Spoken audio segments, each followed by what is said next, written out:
시편 51편 1절부터 9절까지 같이 읽겠습니다.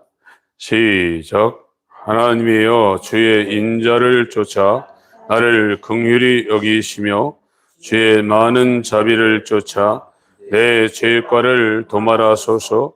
나의 죄악을 말갛게 씻기시며 나의 죄를 깨끗이 제하소서.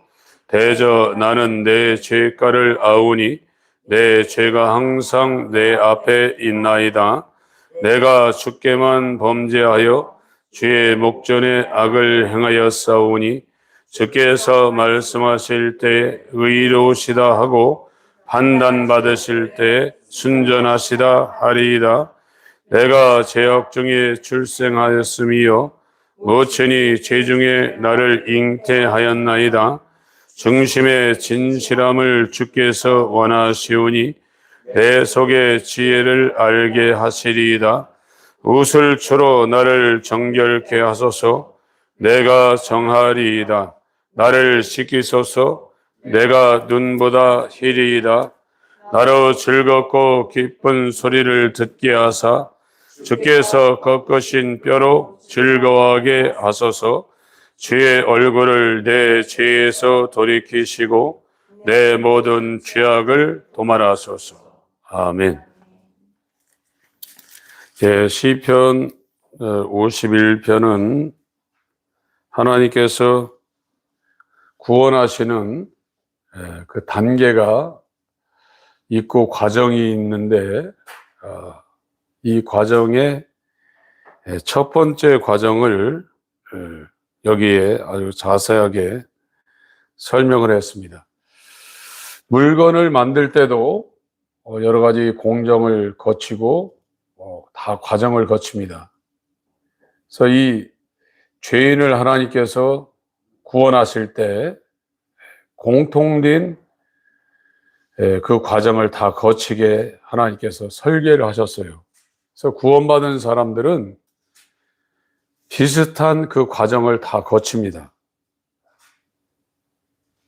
그런 것이 기계적으로 획일화된 건 아니지만 비슷한 이 구원의 과정을 다 거치는데, 첫 번째 여기에서 이제 다윗이라는 하나님이 세운 왕이 첫 번째 과정을 지금 거치고 있습니다.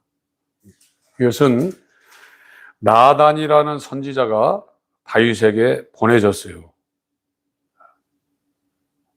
우리가 저번 주일에 요한이라는 예수님 오시기 전에 엘리야는 아니지만 엘리야의 사역을 감당할 6개월 전에 보내심을 받은 침례 요한이 회개하라는 소리를 광야에서 외쳤어요. 그러니까 이 다윗이라는 사람한테는 나단이 침례 요한의 역할을 하는 것입니다. 그래서 어떤 사람들에게 하나님께서 이 요한과 같은 사람을 보냅니다. 그런 사람들이 이제 회개할 수 있는 기회를 잡는데, 이 침례 요한은 아니죠. 나단은 아니죠. 그러나 이와 같은 사람들을 하나님이 보내는데 그 소리를 듣고 이 다윗처럼 정말로 하나님이 주신 회개를 하는 사람이 있는가 하면 거기에 못 미치는 사람이 있어요. 마태복음 23장을 보겠습니다.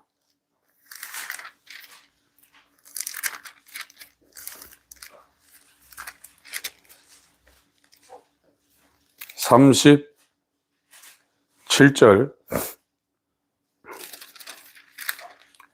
마태복음 23장 37절부터 마지막 절까지 읽겠습니다. 시작. 예루살렘아, 예루살렘아, 선지자들을 죽이고 내게 파송된 자들을 돌로 치는 자여, 암탉이 그 새끼를 날개 아래 모음같이 내가 네 자녀를 모으려 한 일이 몇 번이냐? 그러나 너희가 원치 아니하였도다. 보라, 너희 집이 황폐하여 버린 바 되리라. 내가 너희에게 이르노니 이제부터 너희는 찬송하리로다. 주의 이름으로 오시는 이여 할 때까지 나를 보지 못하리라 하시니. 예. 이렇게 다윗에게 나단을 보내고 이스라엘한테 이 선지자들을 보내고 또 선지자보다 더한 하나님의 아들을 보내서 이 구원의 길로 하나님이 인도하시려고 했는데 선지자들을 죽이는 자들이 있다는 거예요. 하나님의 아들까지도 죽이는 자들이 있다는 겁니다. 이 사람들은 이제 망한다는 겁니다. 지금 이 다윗이라는 사람은 하나님 마음에 합한 자라고 그랬고 실제로 양을 키울 때도 저 이방인으로부터 자기 그 양들을 지키는 것처럼 일이나 늑대 사자에게 양들이 잡혀갈 때 아가리를 벌려서 꺼냈다고 그랬습니다. 그리고 2m 70 넘는 그 골리앗을 이 다윗이 볼 때, 어린 목동이 볼 때 장군으로 보지 않고 하나님의 백성들을 희롱하는 이리오하고 늑대로 봤어요. 그래서 물맷돌 갖고 나간 겁니다. 근데 이 사람이 그런 상황이었음에도 불구하고 이 사람이 구원의 첫 번째 과정인 이 자기가 죄의 깊은 수렁에 빠져 있다는 것을 말씀에 의해서 깨닫진 못했어요. 이 기독교라는 것은 말씀이 보내져서 말씀이 깨달아지는 겁니다. 그래서 이 요한의 사역 나단 선지가 하는 것은 이 말씀을 보내가지고 그 사람이 얼마만큼 죄인인가를 깨닫는 거예요. 이거는 죄인은 아무것도 못해요. 죄인은 하나님 앞에 아무것도 못해요. 제가 이 하나님의 은혜 가운데 들어가지고 계속 시간이 지나면서 느껴지는 것은 저는 아무것도 할 수 없습니다. 이게 겸손한 게 아니라 실제로 설교는 하고 있지만 설교하고 설교 끝나고 또 설교 준비하고 그리고 이 설교가 전달되도록 기도하고 매일 그러거든요. 하루 사이클이 말씀 준비하고 기도하고 또 밖에 나가서 걸을 때도 요즘은 뭐 성경이 종이 성경이 아니니까 핸드폰에 다 들어있고 그러니까 계속 거기에 사이클을 맞추며 하더라도 제가 계속해서 느끼는 것은 야, 이렇게 무지하구나, 이렇게 무능하구나, 이렇게 아무것도 할 수 없구나, 빈 깡통이구나. 그 허전함과 이런 것이 가만 갈수록 이 심령에 이게 있어요. 인간은 이 죄를 깨달으면 어느 순간에 내 의인 됐다 그게 아니거든요. 디모데전서 1장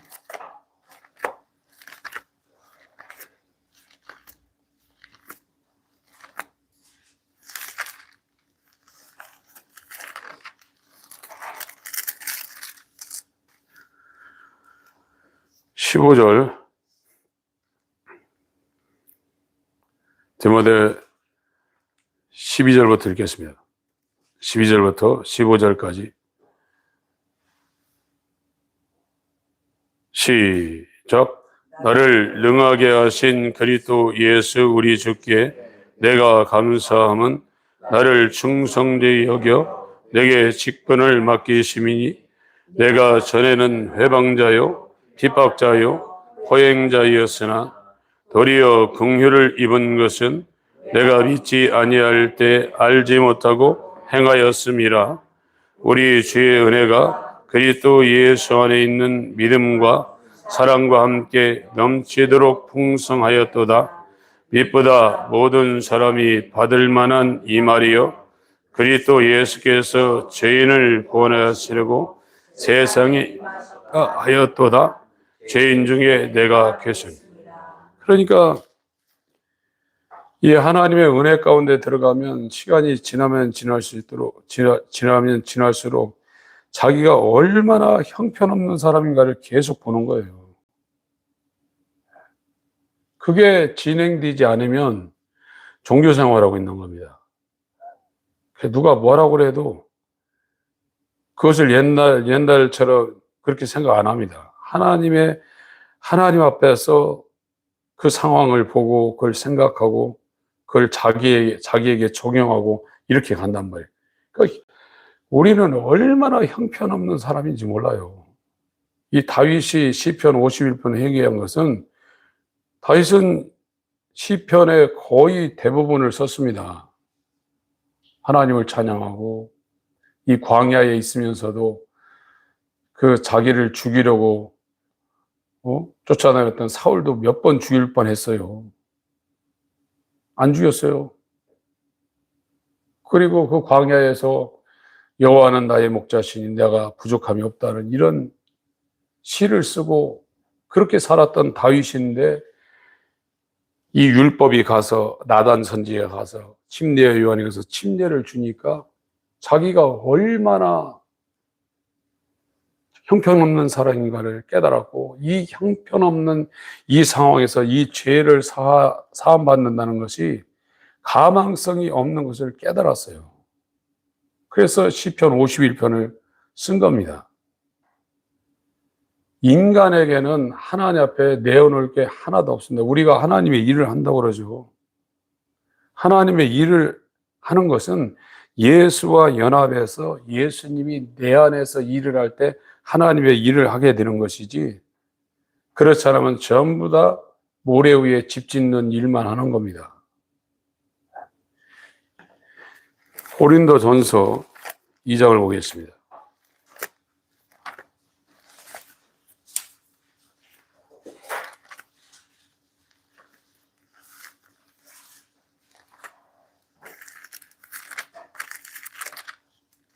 (1, 2, 3, 4, 5절)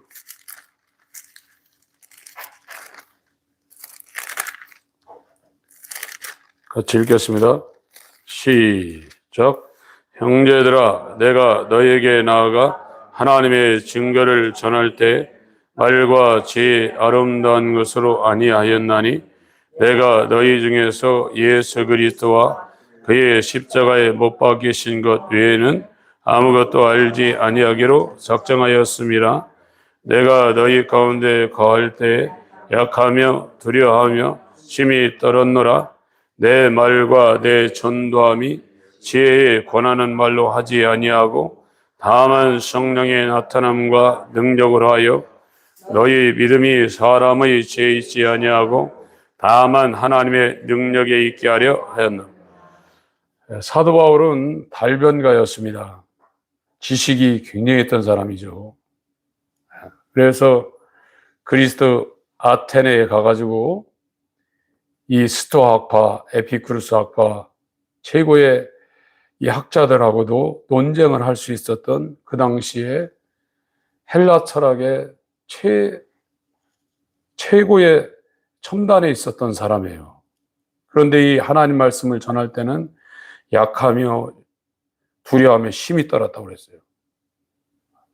이것은 자기의 어떤 지혜나 자기의 어떤 방법으로 이것이 진행이 되면 하나님의 일하고는 전혀 상관없는 어떤 것이 이루어질지라도 상관없다는 걸 알았어요. 그래서 어떻게 하든지 성령의 나타남과 능력으로 이것이 이루어지게 하기 위해서 그 앞에 정말로 경외하며 주의하며 신중하게 이 사역을 감당했다는 거예요. 여기 성령의 나타남이라고 그러니까 막 귀신 나가고 병 고치고 막 하늘에서 불 떨어지는 거 그렇게 생각하는데, 성령의 나타남이라는 것은 예수님이 회당에 들어가서 말씀을 전할 때 서기관과 바리새인 같지 않고 권세 있는 세교훈이라고 그랬습니다. 성령은 예수를 증거하고 예수의 말씀과 예수께서 행하신 진리를 재생시키는, 그것을 적용시키고 그것이 이루어지는 게 성령의 본사역이지, 어떤 이적을 나타내고 그런 거 있어요. 그게 성령의 나타남이 아니에요. 물론 그것도 부수적인 성령이 나타내지만 하나님의 말씀이, 예수께서도 이 말씀을 증거할 때 성령으로 증거했다고 그랬거든요. 성령은 예수를 증거하러 오신 분입니다. 그래서 성령의 본질의 사역은 예수께서 하신 일을 기억나고 생각나게 하고 예수의 전하신 말씀을 그 사람 가운데 적용시키는 일이 성령의 나타남의 본질적인 거예요. 그런데 이것이 미신이 돼가지고 성령의 나타나면 막 은사 나타나고 이런 생각을 하는데 그건 기독교의 기반이 그 사람이 잘못되어 있는 거예요. 이 말씀을 아무리 서론, 본론, 결론 이렇게 짜가지고 사람이 구상을 해서 한다 할지라도 성령이 함께하지 아니하면 그 사람한테 권세 있는 새 교훈이 안 됩니다. 안 되게 돼 있어요. 사람이 하나님이라 하는 게 아니에요.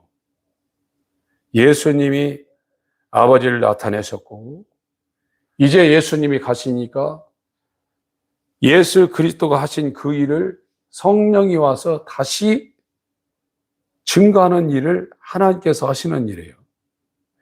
그래서 예수님의 이 사역이 진행되기 전에 하나님께서 보낸 자가 있는데 요한이에요.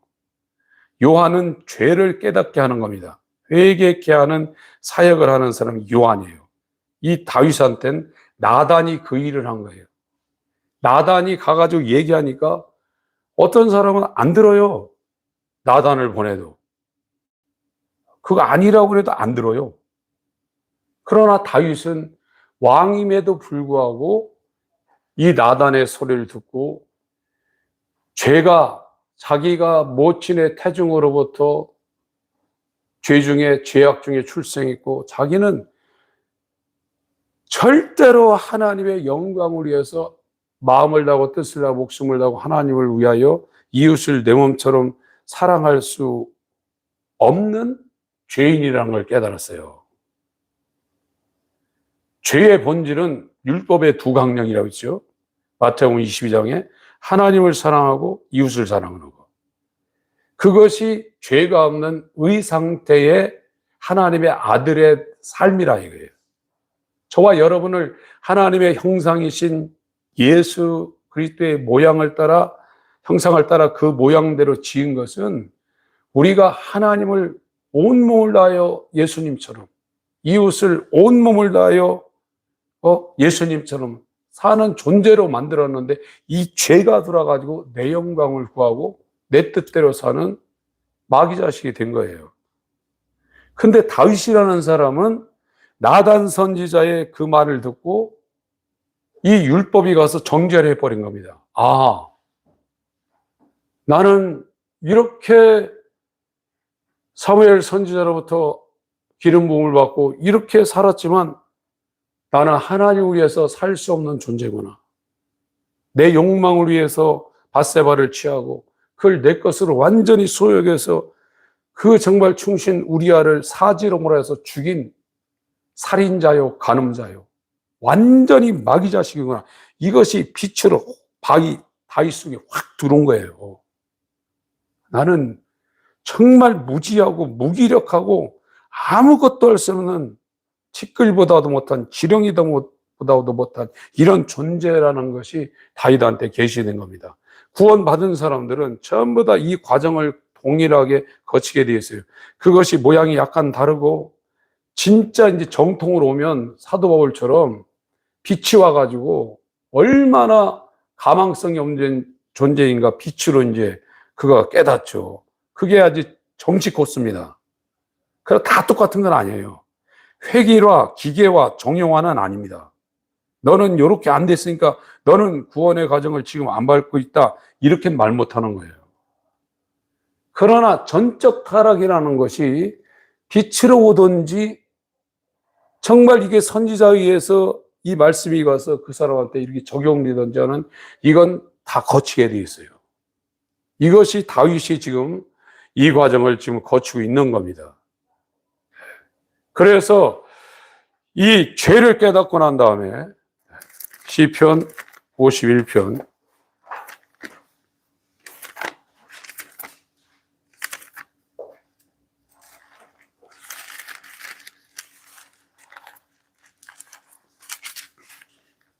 쭉 읽겠습니다.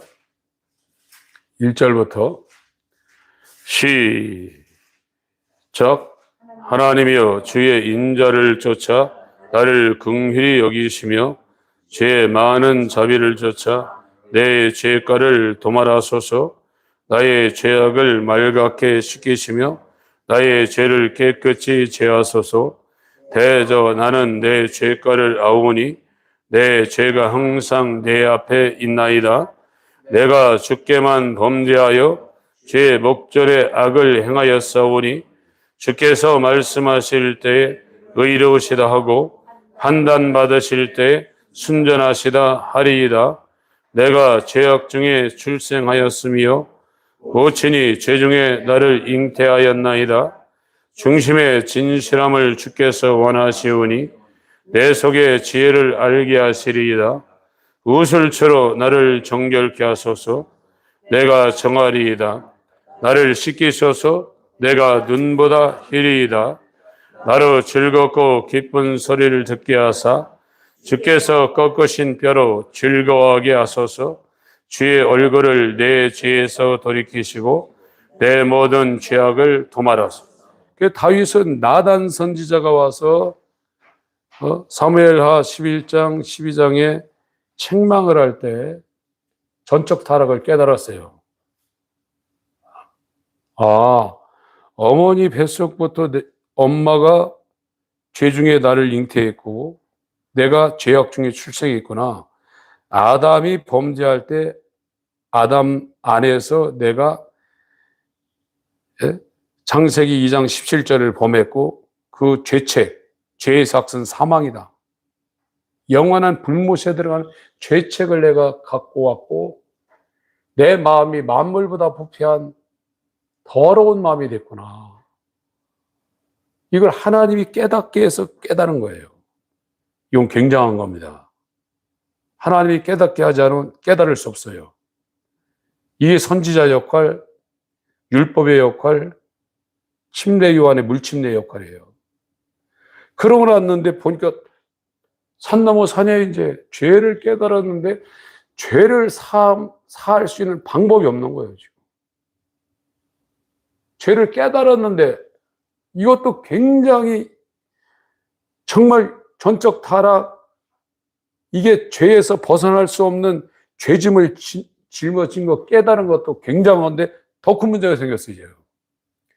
죄를 사할 수 있는 방법이 없는 거예요. 지금은 예수 믿으시죠? 예. 예수님이 당신의 십자가에서 피 흘렸습니다. 믿으시죠? 예. 예수님 하나님 아들이신 거 믿으시죠? 예. 당신의 죽은 거 믿으시죠? 예.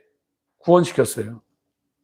구원이 5분 안에 시켜요. 하나님이 죄를 깨닫게 하지 못하면 회개 안 합니다. 구원받은 사람은 회개 안 한 사람이 없어요. 지금 기독교에서 얘기하는 회개 말고 구원받은 사람이 존 버년처럼, 조지 휘필드처럼, 찰스 스펄전처럼, 마틴 루터처럼, 존 웨슬레처럼 그렇게 죄를 괴로워하고 이 죄에서 벗어나는 것이 정말 아예 짐승으로 태어났으면 좋겠다 하는 그런 고난을, 고민의 밤을 안 가진 사람이 없어요. 똑같지는 않지만 동일한 그런 루트를 간다니까요. 지금 우리 교회 다니시는 분들이 이 죄 때문에 밤잠 못 자고 성경에 있는 이 회개와 이 칭의, 이 과정을 거친 기독교의 그 훌륭한 믿음의 선배들의 그들의 경험을 안 하시면 여러분들은 구원의 과정을 진입도 안 한 거예요. 다 똑같진 않지만 그 과정을 다 밟았어요. 구원은 하나님이 하시는 거기 때문에 거의 동일합니다. 획일화, 기계화, 정형화는 하지만 똑같은 과정을 다 밟게 돼 있어요. 근데 한국 교회는 이 첫 번째 과정을 들어간 사람이 거의 없어요. 하나님이 알려줘야 돼요. 그걸 알았는데 더 큰 문제가 생기고 이제요. 죄를 살 방법이 없는 거예요. 하나님의 긍휼을 위해는 내 죄가 사할 방법이 없어진 거예요. 열심히 해서 사함받는 것도 아니고 교리를 내가 이해한다고 사함받는 게 아니에요. 하나님의 긍휼이 있어야 돼요. 그걸 다윗이 깨달은 거예요. 그래서 자기를 긍휼히 여겨달라고 하잖아요.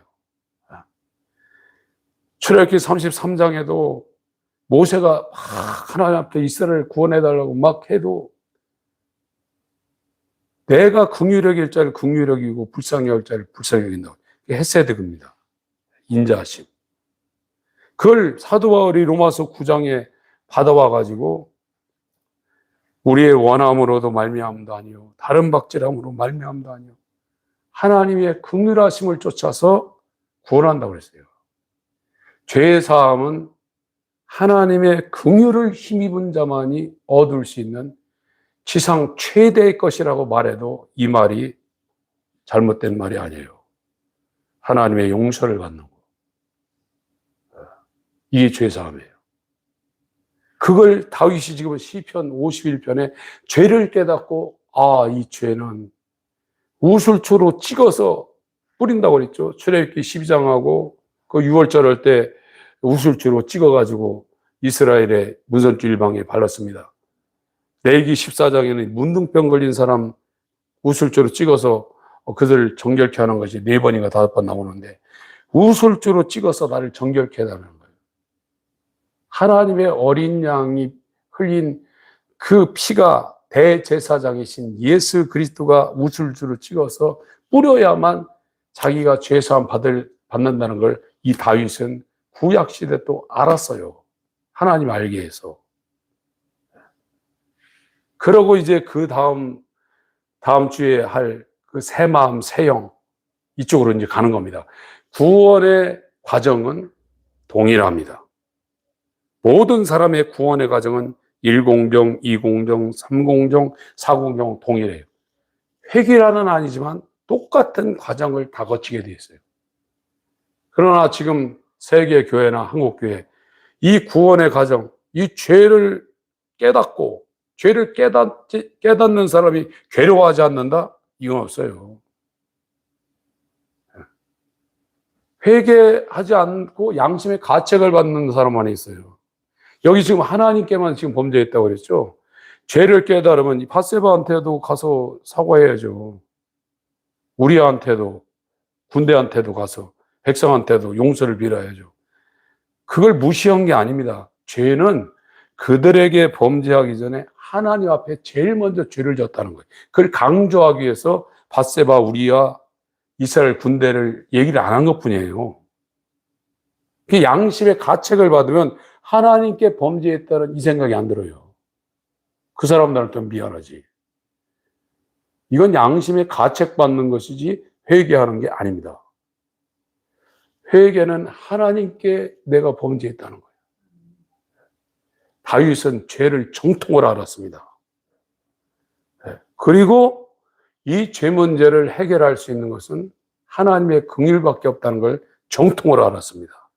그래서 다윗이 이 회개의 정석을 시편 51편에 기록하고 있는 겁니다. 저와 여러분들은 이 땅에 있을 때 죄를 깨닫는 거, 율법이 가서 정죄해야만 깨달을 수 있어요. 그 정죄해놓고 율법이 이제 예수 그리스도와 연합시키기 위해서 몽학 선생이 되어서 그를 끌고 가는 겁니다. 아버지께서 내게 이제 보내는 거예요. 가장 행복한 사람은 하나님의 긍휼을 쫓아 죄의 사함, 죄의 용서를 받는 자입니다. 오늘 그와 같은 역사가 우리 모두에게 있기를 예수 그리스도의 이름으로 축원합니다. 기도하겠습니다.